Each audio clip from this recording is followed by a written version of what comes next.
Is Volvo in trouble? The Swedish luxury automaker's plans to be fully electric by 2030 are starting to look a little sketchy at this point. Today, we're going to break down Volvo's Q1 sales, and it doesn't look good for their EVs. It looks good for their plug-in hybrids. Their Q1 sales plummeted 65% in the first quarter. That is worrisome for a brand that wants to be fully electric by 2030. Now, in the United States right now, before the EX30 makes it to the market here in the EX90, which I think will help. Honestly, I do think it'll help their sales.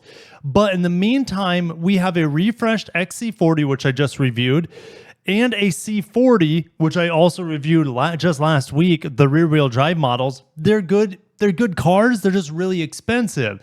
And why would I get those when I can buy used ones for way cheaper? The lease prices are not tempting, at least at this point in time, for either of these models. And I can get a Polestar 2. I haven't driven the refreshed one, but it looks pretty good. But I could get a Polestar 2 for $300 a month with the dual motor. The single motor Volvos that I just reviewed were leasing for over $500 a month. And you can get some really nice Costco deals on this. I think it's $2,000 for a Costco rebate. And then this $300 a month is $1,000 down at that point after the Costco rebate. So really tempting offers here from Polestar, which is the same technology from parent company Geely that we see in the refreshed XC40 and C40 recharge models. And those are down 65% in the first quarter to just 970 vehicles. That shouldn't happen in theory because they just refreshed them. So now they have a little bit better range, better efficiency, especially in the rear-wheel drive models, but that takes away what was so special about the XC40 and C40, in my opinion, was they used to be, at least the availability here in the United States before the refresh, they were dual motor standard, and 400 horsepower made these things absolute sleeper rockets. You can still get that dual motor 400 horsepower setup. The smart way is just to go and get a $300 lease with that 400 horsepower in a Polestar. Now, this 65% drop in the first quarter is following a 27% slide in EV sales in the fourth quarter of 2023. Even in new energy vehicle China, Volvo's electric vehicle sales tumbled 28% in the first quarter as well. What's interesting is that overall EV sales in the first quarter rose a meager, but they still rose 2.6% year over year. So you have Volvo going down 65% year over year, while the rest of the market's actually up. But the market's really cooled off for some manufacturers more than others. And if we looked at the first quarter of 2023, EV sales are up 46%. Now they've pretty much flatlined. And we can see the switch for Volvo. Look at them prioritizing plug-in hybrids here.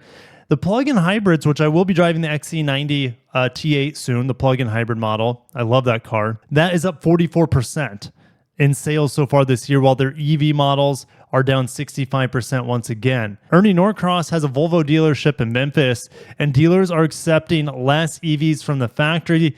They don't see the customer demand right now, and he's even saying EV or bust might not be a good strategy for Volvo. Diana Kennedy, general manager of Volvo Cars Marin in California, she said the growing inventories are making automakers to be super aggressive with incentives and pricing. And we already talked about the Polestar 2 at $200, or should I say $299, $300 a month. And this is tough to see. If I look at an equivalent XC40, it's $600 a month, and that's $4,000 due at signing. Yikes. Diana Kennedy went on to say some Volvo stores have decided to leave the cars at the port to avoid having to pay for floor plan interest. They don't want their EVs anymore, the Volvo dealerships. They'd rather have their gas and plug-in hybrid models. And Volvo seems to be listening. They are ramping up plug-in hybrid allocations.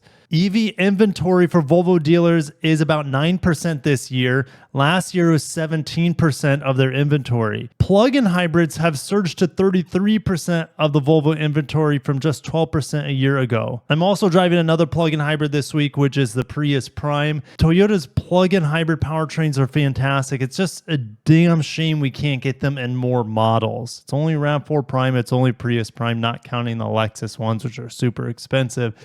Anyways, that's just a little rant there. Volvo's 27% combined share of plug-in hybrid and EV sales in the US this year is far ahead of their core competitors. And because they have a multi-pronged approach, similar to Toyota, right, and Lexus, they have the ability to float with the market and adjust due to the market's needs. Volvo dealer Matthew Heiken in Jersey said his EV allocation is 10% of what it was a year ago, and plug-in hybrids are more than doubled. And Volvo is losing money on EVs, or the dealers are. They're losing money on EVs, and their plug-in hybrids has surged 55%.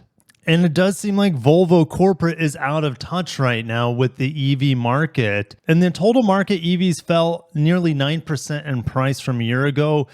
Volvo's have only gone down 2% on the XC40 Recharge, and it's actually gone up on the C40 Recharge, which don't buy the C40 Recharge. I just reviewed it. I couldn't find a reason to recommend it on the current market. Definitely not over the XC40, and definitely not over the Polestar 2 at this point. And that's not even mentioning the other competitors out there with really good lease deals. This dealer is saying Volvo has to lower the price of the vehicles, put money on the hood with incentives, or just lower the price to be competitive. If you don't adjust to what the market is willing to pay, you're not selling your car, plain and simple. That's what's going on right now. Meanwhile, Volvo seems to be doubling down on their BEV only future. Volvo's chief commercial officer Bjorn Onwall told Automotive News that Volvo will not sell a single car that is not full electric after 2030, regardless of the market. There's no ifs, there's no buts. And in theory, the new battery technology developments, public charging network expansion, and increased regulatory uncertainty on combustion cars, those factors will speed the transition towards electrification. Now, we have two big entries for Volvo here. The EX30, it's really small. It's smaller than the Prius I'm driving right now by a lot. I haven't driven it yet. I can't wait to drive it, actually. I'm very excited to, but it is tiny. The EX90 is on the other end of the spectrum, a very large three-row EV.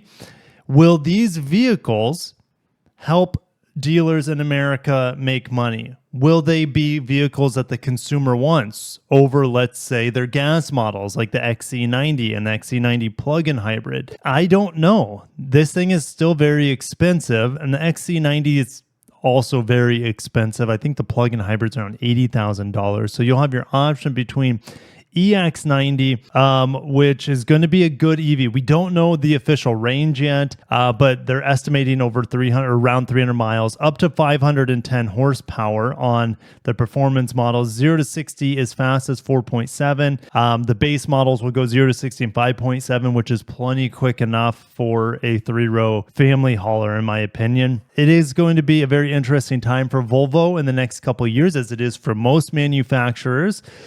Will these EVs that they have in their lineup hitting in the next year, the EX30 and the EX90, accelerate the brand towards a more fully electrified lineup, or will they not be competitive?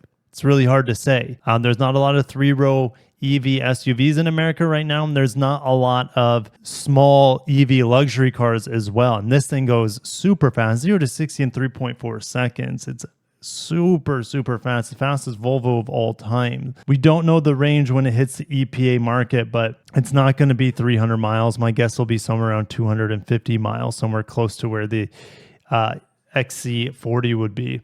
But it's very cute. I love it. The design for Volvo is not their problem. They have gorgeous designs inside their cars, outside of their cars. Will the customer bite on these new electrified models? It comes down to pricing. And will Volvo price them and give them the incentives necessary to be competitive? I'm a little worried for them for the first time in a while. So I'll see you guys down below. Have a great day and peace out.